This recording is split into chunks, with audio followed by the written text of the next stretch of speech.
Rap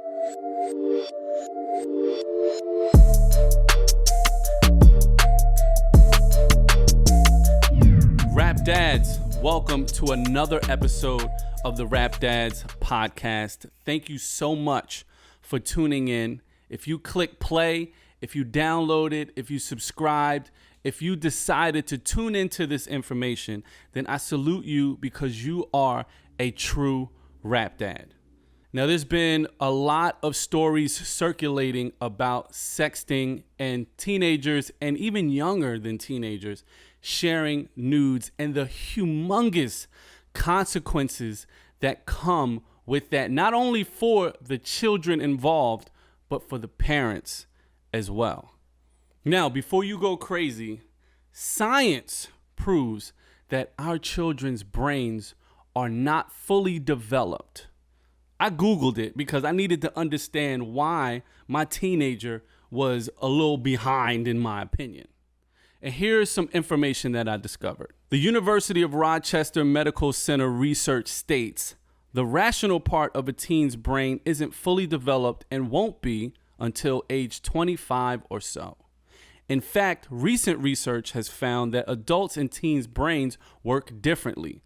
Adults think with the prefrontal cortex, the brain's rational part. This is the part of the brain that responds to situations with good judgment and an awareness of long-term consequences. Teens process information with the amygdala. This is the emotional part. Now, just to drive this home, I want to tell you about a story that I read. There was a girl in 11th grade, and she was dating a guy all year. And she found out that he had cheated on her. So what she did was went through his phone. She found that the girl that he cheated with had sent him nude pictures. She sent those pictures to herself. Then went on her father's laptop and through her email address blasted the entire school with the nude pictures. Now, who do you think is on the hook for possession, distributing child pornography? The man whose laptop, the man whose IP address and Wi-Fi were used to distribute the content. When I heard about this story, I had to do more research so that I could share this with you. And I found another article that really dives into the legal ramifications of something like this happening. A Very Well Family article lists the possible legal consequences as follows. Risk receiving criminal charges for child pornography.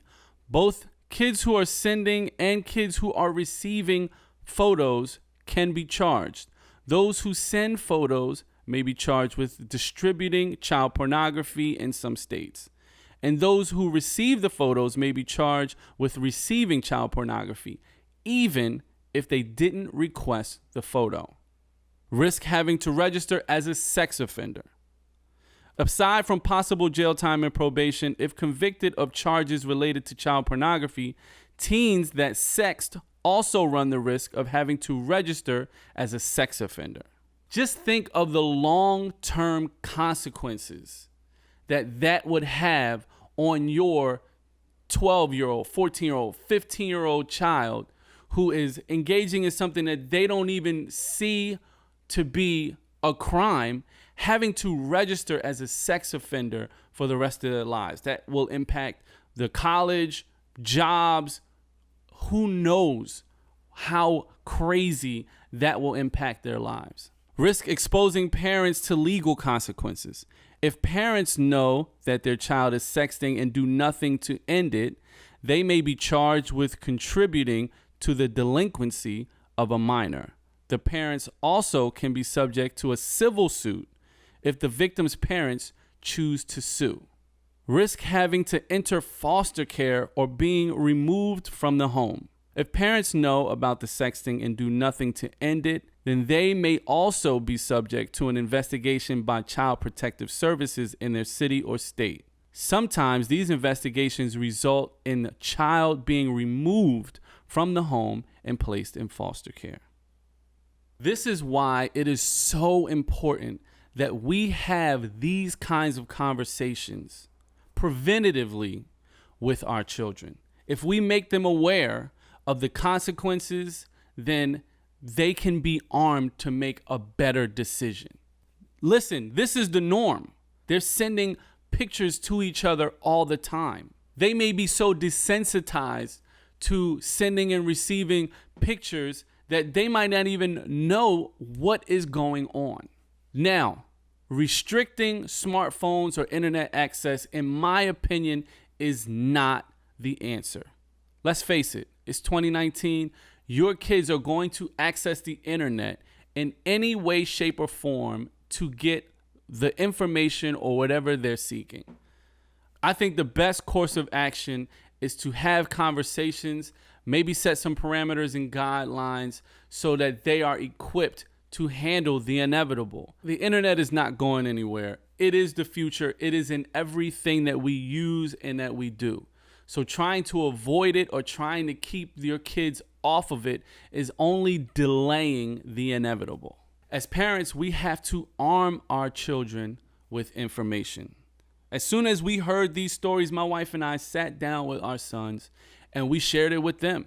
And what that did was put it on their radar, but it also opened that line of communication and dialogue and continued that strong communication cycle that we have, that we can talk about any and everything. It also showed them that we are aligned with them. We wanted to protect them. We want them to be as educated as possible so that they don't get in their own way and that they don't wind up doing something that they don't know is wrong. Now, you know. In the United States, the average age a child gets a cell phone is 10 years old. My youngest son is 9 and he's had a phone for more than a year now. So these types of conversations need to happen earlier than you think. This is the information age. And as you know, having been a teenager, the information that these kids are getting aren't always the correct information.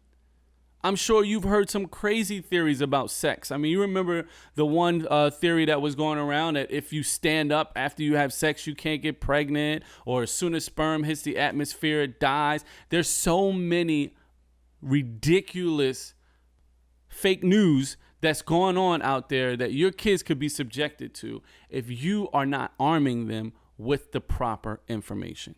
Listen, this episode was a tough pill to swallow, but I hope you learned something. I hope you're going to be proactive and run out there and have these conversations with your kids.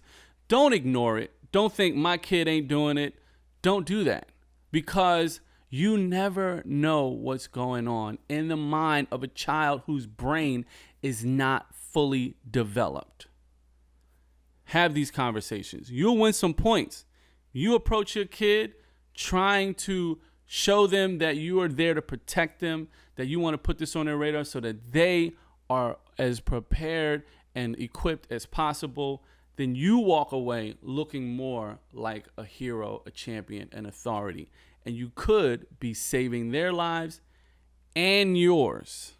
Thanks for tuning in to this episode of the Rap Dads Podcast. If you're new, please consider subscribing, because I drop these every week and I do interviews, I tell stories, I talk about topics like this that are super important to us as rap dads. Check out rapdads.com. We got a blog full of dope articles and information. There's videos there. There's merch like this right here. All of the things that you need to be a fully equipped rap dad is on rapdads.com. Thanks for tuning in. Enjoy your life.